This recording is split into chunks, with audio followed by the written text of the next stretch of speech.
নিরাপত্তার স্বার্থে সংশ্লিষ্ট কোনো বন্ধু দেশের সাথে চুক্তি কেবলমাত্র সংসদের গোপন বৈঠকে পেশ করা হইবে। হ্যাঁ, আপনি সঠিক ধরেছেন। এখানে বন্ধু দেশের সাথে শব্দটি নেই।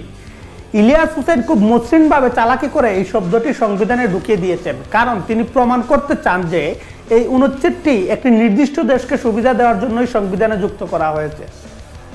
এবার আমি একটু এই অনুচ্ছেদটি পড়ে শোনাই, তাহলেই বুঝতে পারবেন ইলিয়াস হোসেন কিভাবে মিথ্যাচারটি করেছে।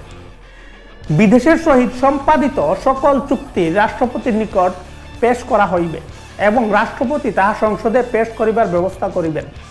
তবে শর্ত থাকে যে জাতীয় নিরাপত্তার সহিত সংশ্লিষ্ট অনুরূপ কোনো চুক্তি কেবলমাত্র সংসদের গোপন বৈঠকে পেশ করা হইবে। এখানে বন্ধু দেশের সাথে বলতে কোনো শব্দ নেই।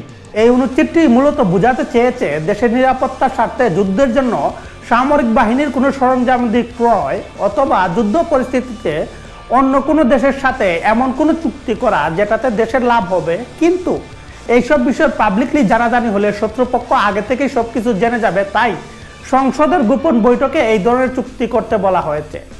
সব আইনে মিস ইউজ করা যেতে পারে। এখানে লিখিত আকারে যা আছে সেটা দেশের ভালোর জন্যই।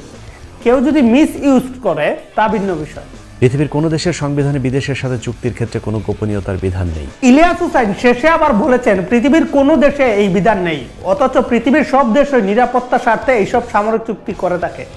লফেয়ার নামে একটি ওয়েবসাইট এই বিষয়ে বড় একটি আর্টিকেল লিখেছে, যেখানে তারা লিখেছে Many of us think about international agreement as inherently public documents, but state commonly employ secret agreement as diplomatic tools.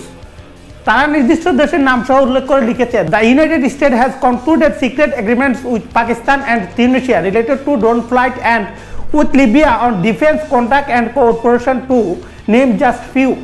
তাছাড়া একই আর্টিকেলে রাশিয়া, সিরিয়া, কাতার এদের গোপন চুক্তির ব্যাপারেও আলোচনা করা হয়েছে। আপনারা চাইলে আর্টিকেলটি পরে দেখতে পারেন।